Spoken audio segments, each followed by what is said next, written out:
not be able to change these systems. Point blank, period. So we always have to have someone else that we believe to be the problem.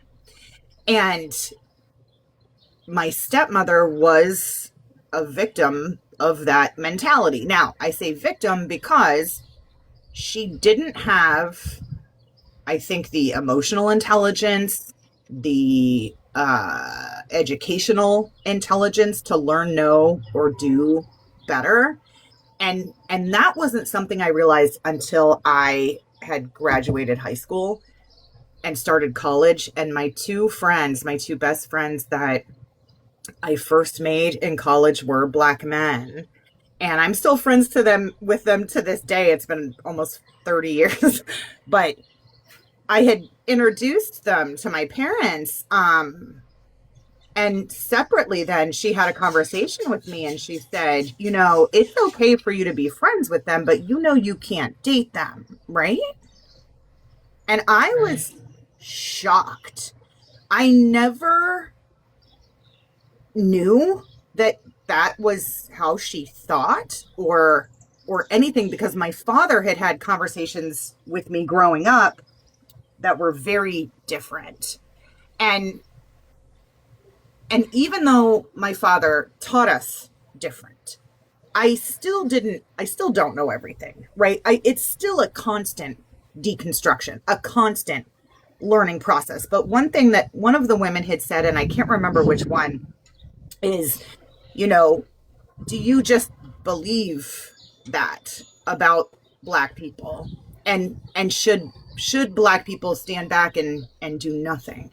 I would never ask Black people or any person of color to to do something about this problem.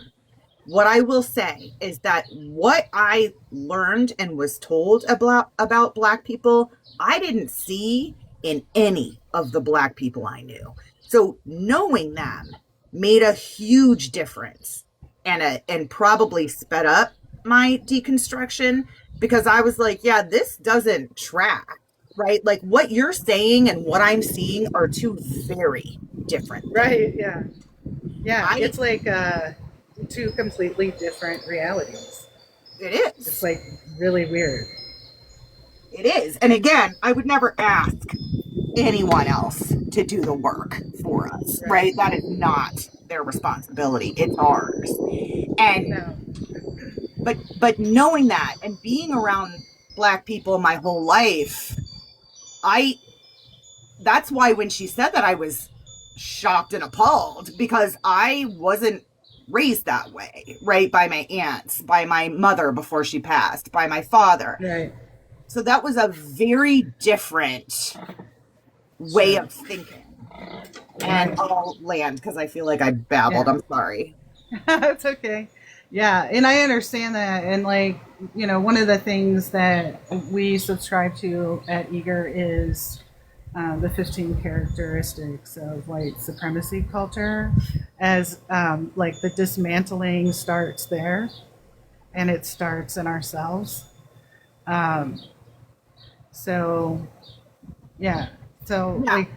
like when we talk about things, it may not be your experience, but it is by and large the experience of white people, whatever that means. Yeah. No, yeah. And Lupu in the comments, that's why racist whites don't want their kids hanging out with non whites. It will humanize us. That's Right. exactly right. Yeah. Um, Yeah. Well, and like my mom, I had the same kind of experience of what you're talking about. I was dating a black man at the time, and she said she had to go consult her Bible to make sure that it wasn't against God. oh, It yeah. really disrupted her soul, and she's never been the same since. And like just being able to say that out loud is it's painful, to know that my mom thinks that way. Oh, yeah. Well, And and the thing is, and here's the sick and disturbing thing about it, is that it's on purpose, right? There are these YT men who built these systems and funneled all of us into them. And and and so we're all victims of this system. But Yeah.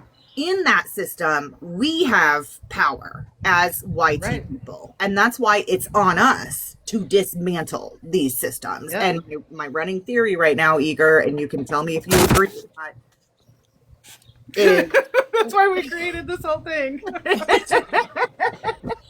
is So, that they are trying to strip white women of their rights because we're not upholding the systems anymore. And without white women upholding those systems, they are going to die. They are failing.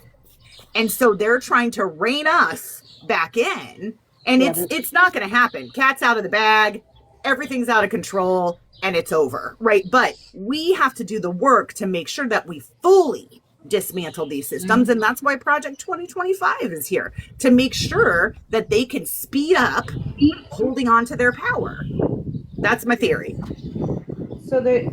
Oh, I'm sorry. and Go so ahead. we need to, I'm so sorry. And so the idea here is that within Eager, we organize specifically against white supremacy, while paying the educators that are teaching us how to do it, because they've already done it.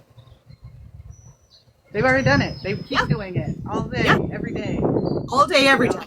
And they're Yeah. So yeah, we have educators that have engaged us more than others. Royal Star, obviously, he gave us the first initial challenge to pay our pro-humanity educators. We called it anti-racism educators back then, but I mean, we still do sometimes, but it doesn't land as well on white people. I'm sorry, you've got to play the game sometimes. You know what I mean? Like, I am trying to get white people to pay black people to talk to us about helping us out of our own oppression.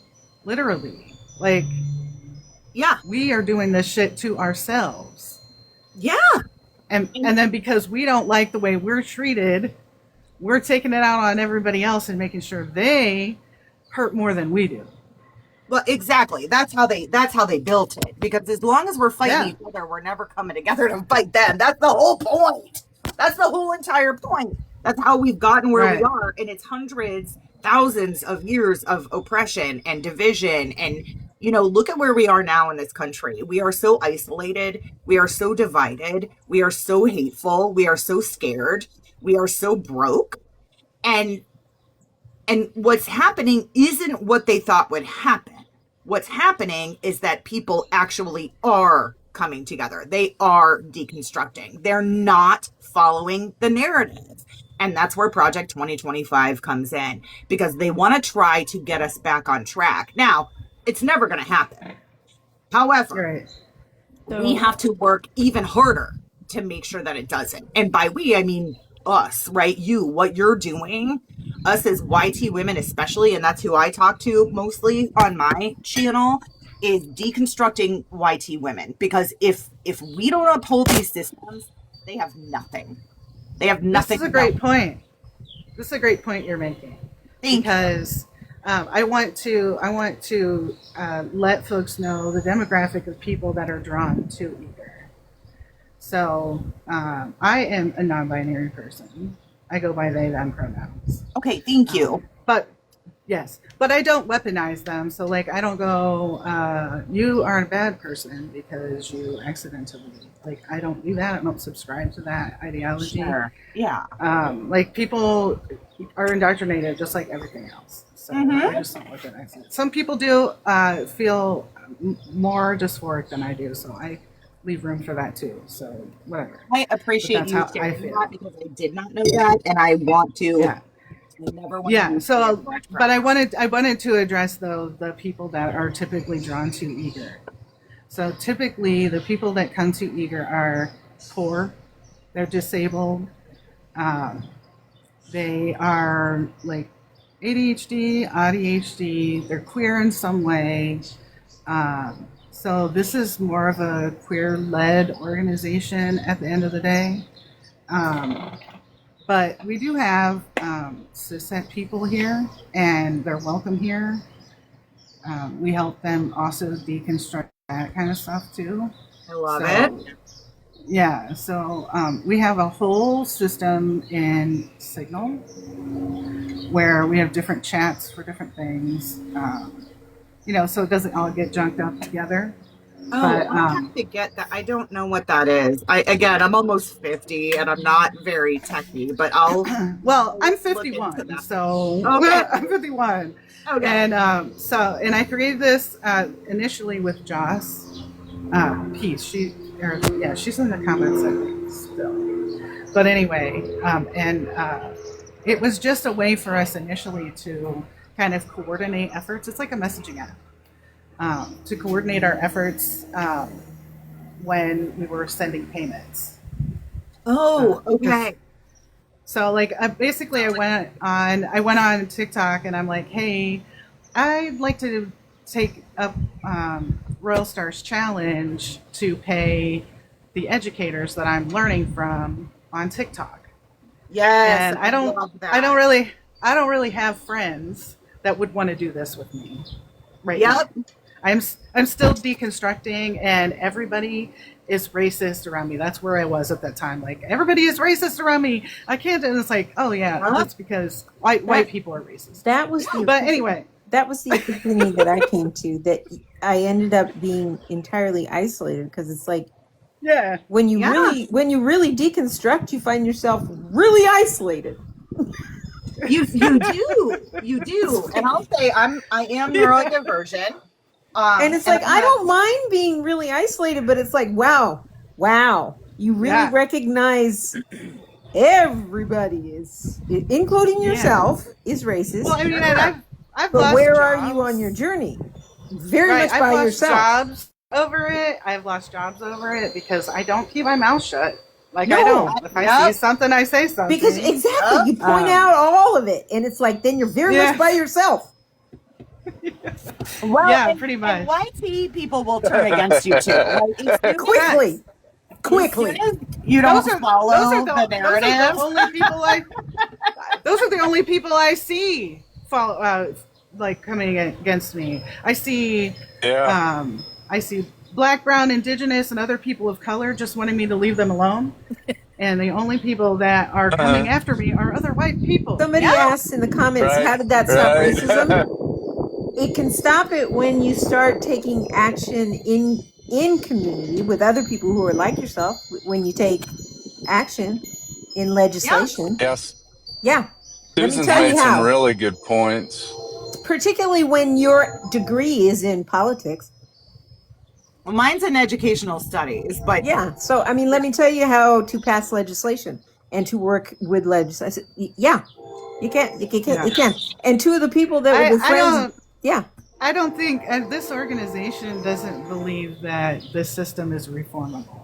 No, but at all. I understand that. I do understand that. But you can. We're a little further left than that. We're a little further left than that. I get that, and I've been called an anarchist. So here's how I look. But you can build community. You can. Yes. You can. You can. Right. That's what I'm saying, Angel. Yes. Yeah. I can't tell if Douglas is like real or trolling. I believe that. No, I haven't been able. Trolling. I haven't get on. Okay. Yeah, I believe that he's trolling. So building community is huge, and I'm with you. I don't love the system. However, it's the one we've got. No, and I do understand what you're saying, but what is the word I'm looking for? Sometimes I have difficulty reaching for words. I'm sorry. Me too. I swear it's harm reduction. I was going to say, I do believe in harm reduction. I do believe in that. So. Well, but that's not really the appropriate use of harm reduction. That has to do with substance use and those kind of things, and it's misappropriating that term. Yeah. Okay, so you're going to have to help me on that because I'm new here. You're going to have to help me. Yeah, no doubt. Yeah, no doubt. You're okay. It's like, this isn't like condemning you. No, I didn't take that way. It's just please do educate me later. Yeah, this is where we are. This is where we are.